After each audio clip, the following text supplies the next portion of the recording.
Hello बच्चों, कैसे हैं आप सब। आशा करता हूं आप सब मस्त होंगे। आज हम हिंदी के महत्वपूर्ण 15 क्वेश्चन देखने जा रहे हैं। 15 ऑब्जेक्टिव प्रश्न देखने जा रहे हैं जो विभिन्न प्रतियोगी परीक्षाओं में पूछा गया है। तो चलिए प्रारंभ करते हैं। पहला प्रश्न, इनमें से कौन रिजु का विलोम शब्द है। इनमें से कौन रिजु का विलोम शब्द है। ऑप्शन ए है वक्र, ऑप्शन बी है सदैव, ऑप्शन सी है इतिहास, ऑप्शन डी है समास। तो यहाँ सही आंसर बताना है रिजु का विलोम शब्द। रिजु का विलोम शब्द आपको बताना है। यहाँ सही आंसर हो जाएगा वक्र। रिजु का विलोम शब्द हो जाएगा वक्र। वक्र सही आंसर हो जाएगा। वैसे ही सदैव का विरल हो जाता है दोस्तों। सदैव का विलोम शब्द हो जाता है विरल। विरल ध्यान रखिएगा, या विरद बोल देते हैं, विरल या विरद बोल देते हैं, ध्यान रखिएगा दोस्तों।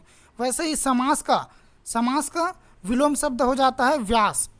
समास का विलोम शब्द हो जाता है व्यास।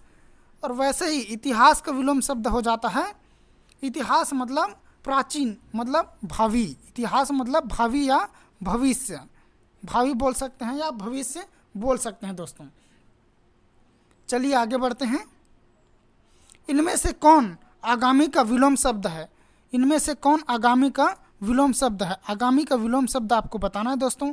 आगामी का तो ऑप्शन ए है वक्र, ऑप्शन बी है विगत, ऑप्शन सी है रहमदिल, ऑप्शन डी है समास। तो आगामी का विगत हो जाता है। आगामी का विगत, विगत ईयर इतना उत्पादन हुआ था, ऐसा बोलते हैं ना। अर्थव्यवस्था हम लोग पढ़ते हैं तो विगत ये साल को बताता है, पिछले साल को बताता है या बहुत पहले साल को बताता है। तो वैसे ही आगामी जो है आने वाले को बताते हैं। आगामी जो है आने वाले को बताते हैं, आने वाले साल को बताते हैं।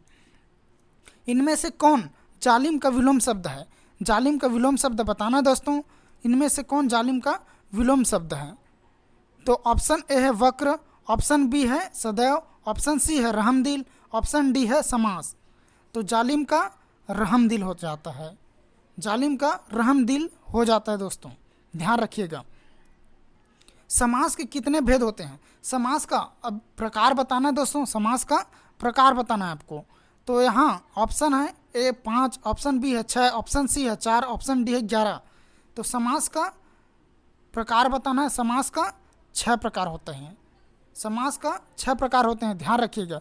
अव्ययी भाव समास, तत्पुरुष समास, कर्मधारय समास, द्विगु समास, द्वंद्व समास और बहुब्रीहि समास। ध्यान रखिएगा दोस्तों, ये 6 प्रकार होते हैं समास के। इसमें अव्ययी भाव समास में प्रथम पद प्रधान होते हैं, तत्पुरुष में द्वितीय पद प्रधान होते हैं, द्वितीय पद प्रधान होते हैं, ध्यान रखिएगा दोस्तों। या इसी को उत्तर पद प्रधान बोल देते हैं। और कर्मधारय में होता है दोस्तों विशेषण विशेष से होते हैं। विशेषण और विशेष से होते हैं, ध्यान रखिएगा। इसी को बोल देते हैं उपमान उपमेय बोल देते हैं।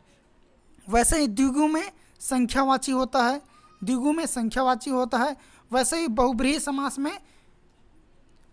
समास में तीसरे पद की प्रधानता को बोध कराते हैं। तीसरे पद की प्रधानता को बोध कराते हैं, यानी कि इसमें प्रथम और द्वितीय पद दोनों जो क्या होते हैं, अप्रधान होते हैं। इसमें जो दोनों पद है वे अप्रधान होते हैं। और वैसे ही द्वंद्व समास में क्या होते हैं, दोनों पद प्रधान होते हैं। दोनों पद प्रधान होते हैं, ध्यान रखिएगा दोस्तों। द्वंद्व समास में इसे पूछा जाता है, ध्यान रखिएगा। यदि हम 5 में देखा जाए, ये जो और ऑप्शन है उसको देखते हैं। 5 में क्या होते हैं दोस्तों, 5 में संज्ञा होते हैं। संज्ञा कौन कौन से होते हैं, व्यक्तिवाचक, जातिवाचक, समूहवाचक, द्रव्य या पदार्थवाचक और भाववाचक, ये 5 होते हैं दोस्तों। वैसे ही 11 में देखा जाए, 11 ऑप्शन को, तो 11 क्या होता है, संयुक्त क्रिया 11 होते हैं। संयुक्त क्रिया के जो प्रकार है वे 11 होते हैं और संज्ञा के 5 होते हैं। सर्वनाम के 6 होते हैं। वर्तनी की दृष्टि से कौन सा शब्द शुद्ध है। वर्तनी की दृष्टि से आपको ये ABCD दिया हुआ है दोस्तों, इसमें शुद्ध शब्द को चुनना है। तो यहाँ सही आंसर क्या हो जाएगा, ऑप्शन ए। सही आंसर हो जाएगा ऑप्शन ए। सदैव का विलोम शब्द क्या होता है? सदैव का विलोम शब्द क्या होता है दोस्तों? ऑप्शन ए निरंतर, ऑप्शन बी हमेशा, ऑप्शन सी विरध, ऑप्शन डी सर्वथा। तो यहाँ सही आंसर क्या हो जाएगा? ऑप्शन सी सही आंसर हो जाएगा, विरध, सदैव का विरध। फलाहारी का विलोम शब्द बताना है दोस्तों। फलाहारी का विलोम शब्द मांसाहारी, शाकाहारी, सर्वाहारी, अनाजी। तो जो फल ग्रहण करते हैं उनको क्या बोलते हैं? फलाहारी। और वैसे ही जो अन्न ग्रहण करते हैं उनको बोलते हैं अनाजी। ध्यान रखिएगा, फलाहारी का विलोम शब्द हो जाता है अनाजी। वैसे ही जो मांस ग्रहण करता है, जो मांस खाता है, उसे बोलते हैं मांसाहारी। ध्यान रखिएगा दोस्तों। वैसे ही जो साग सब्जी खाते हैं उनको बोलते हैं शाकाहारी, शाकाहारी। ध्यान रखिएगा। वैसे ही सर्वाहारी, जो मांसाहारी और शाकाहारी दोनों हो, जो मांसाहारी और शाकाहारी दोनों हो, उनको बोलते हैं सर्वाहारी। तो यहाँ फलाहारी का विलोम शब्द हो जाएगा अनाजी। अनाजी मतलब जो अन्न ग्रहण करता है। मर्मर स्वर, मर्मर स्वर या अर्धघोष, इनमें से कौन सा है? आपको बताना है दोस्तों, मर्मर स्वर या अर्धघोष, इसमें बताना है। तो यहाँ सही आंसर क्या हो जाएगा? ऑप्शन ए सही आंसर हो जाएगा, प फ। तो ये कैसे हुआ, कैसे हुआ इसको हम जान लेते हैं दोस्तों। जैसे आप वर्णमाला पढ़े हैं तो उसमें स्वर वर्ण और व्यंजन वर्ण दो भागों में विभक्त करते हैं दोस्तों। तो व्यंजन वर्ण को हम कैसे विभक्त करते हैं? क वर्ण यानी क वर्ग, उसके बाद च वर्ग, उसके बाद ट वर्ग, फिर त वर्ग, फिर प वर्ग। ऐसा हम लोग वर्गों में विभाजित करते हैं दोस्तों। तो क, ख, च, ट, ट, ठ, ड, उसके बाद त, थ, उसके बाद प, फ, ये आता है दोस्तों। तो हम लोग क्या करते हैं? क, ख, ग, ग, घ और ये अंगा, ये तीनों को क्या बोलते हैं दोस्तों? वैसे ही ये 3 लाइन नीचे में, 3 लाइन नीचे में, ऐसा जो प वर्ग तक हम लोग क्या बोलते हैं? इस तीनों को क्या बोलते हैं? सघोष बोलते हैं, सघोष बोलते हैं, सघोष बोलते हैं। तो आप ध्यान रखिएगा, इसको सघोष बोल रहे हैं या इसी को हम घोष बोलते हैं, इसी को हम घोष बोलते हैं। तो इसी का आधा क्या हो जाता है? ये दोनों वर्ग, ये जो दोनों वर्ग है ना, इसी को हम लोग क्या बोल देते हैं? ये जो दोनों वर्ग है यहाँ से लेके यहाँ तक, इसको क्या बोल देते हैं? अर्धघोष बोल देते हैं, अर्धघोष बोल देते हैं दोस्तों। ध्यान रखिएगा, यही है मर्मर स्वर या अर्धघोष। ध्यान रखिएगा दोस्तों। चलिए आगे बढ़ते हैं। इनमें से कौन आगत व्यंजन है? इनमें से कौन आगत व्यंजन है? तो आगत व्यंजन आपको बताना है दोस्तों, आगत व्यंजन कौन सा है? तो आगत व्यंजन में ऑप्शन ए है क ख, ऑप्शन बी है ज फ, ऑप्शन सी है न ल, ऑप्शन डी है य र। तो यहाँ सही आंसर क्या हो जाएगा दोस्तों? आगत व्यंजन में ज फ। आगत व्यंजन को ही हम विदेशी व्यंजन बोलते हैं दोस्तों। ध्यान रखिएगा, विदेशी व्यंजन भी बोलते हैं। आगत व्यंजन, विदेशी व्यंजन ज फ। हिंदी में मूल स्वरों में इनमें से कौन सा है? हिंदी में मूल स्वर को पहचानना है दोस्तों कि इनमें से कौन सा है। ऑप्शन ए है अ, ऑप्शन बी है री, ऑप्शन सी है ई, ऑप्शन डी है उ। तो यहाँ सही आंसर क्या हो जाएगा दोस्तों?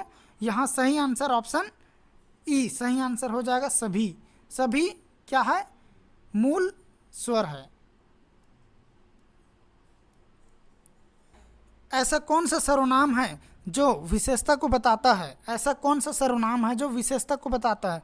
ऑप्शन ए संबंधवाचक, ऑप्शन बी निश्चयवाचक, ऑप्शन सी निजवाचक, ऑप्शन डी अनिश्चयवाचक।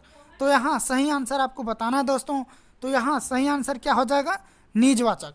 निजवाचक क्योंकि एक निश्चित क्षेत्र को बताता है, एक अपने निजी भाव को बताता है या अपने निजी को बताता है, इसीलिए बोल देते हैं दोस्तों, इसे विशेषता के रूप में देखा जाता है।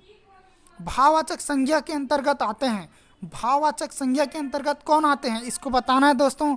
तो यहाँ पशु पक्षी, दिशाएं, गुण दोष और क्या है, इसके बाद आ जाते हैं फल फूल। तो यहाँ सही आंसर क्या आ जाएगा दोस्तों? यहाँ सही आंसर आपका आ जाएगा गुणवाचक आ जाएगा, मतलब गुण दोष आ जाएगा, सॉरी गुण दोष आ जाएगा दोस्तों। भाववाचक में क्या आ जाएगा, गुण दोष को बताते हैं। भाववाचक संज्ञा जो है गुण और दोष को बोध कराते हैं।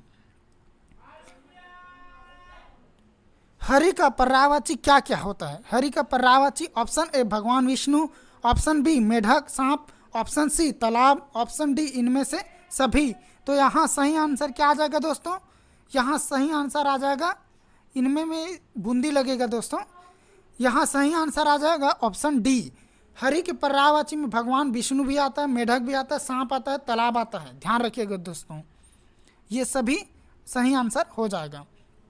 इनमें से कौन अनुनासिक का विलोम शब्द है? अनुनासिक का विलोम शब्द बताना है दोस्तों। ऑप्शन ए निर्नुनासिक, ऑप्शन बी अनुस्वार, ऑप्शन सी दोनों, इनमें से कोई नहीं। तो यहाँ सही आंसर क्या हो जाएगा दोस्तों? अनुनासिक का विलोम शब्द क्या हो जाएगा? यहाँ सही आंसर हो जाएगा आपका निर्नुनासिक। निर्नुनासिक सही आंसर हो जाएगा दोस्तों, ध्यान रखिएगा। अनुनासिक में क्या होता है दोस्तों?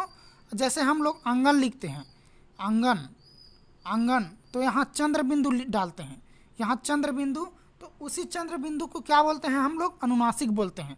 वैसे ही अनुस्वार, अनुस्वार जैसे हम लोग चंदन लिखते हैं, चंदन, चंदन में एक बिंदु डालते हैं, ये बिंदु, तो ये बिंदु डालते हैं, उसी को अनुस्वार बोल देते हैं। ध्यान रखिएगा दोस्तों। अब आपका नेक्स्ट प्रश्न है दोस्तों, जिसका आप कमेंट बॉक्स में आंसर दीजिएगा। भूगोल, भूगोल का विलोम शब्द, भूगोल का विलोम शब्द क्या होता है? भूगोल का विलोम शब्द क्या होता है आपको बताना है दोस्तों।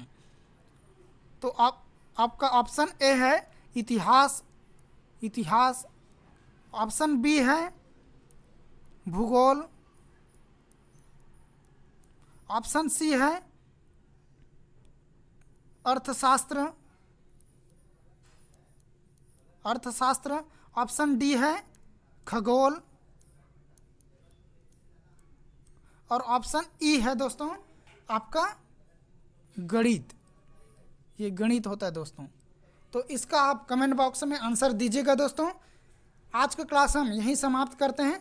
धन्यवाद। आपका दिन शुभ हो।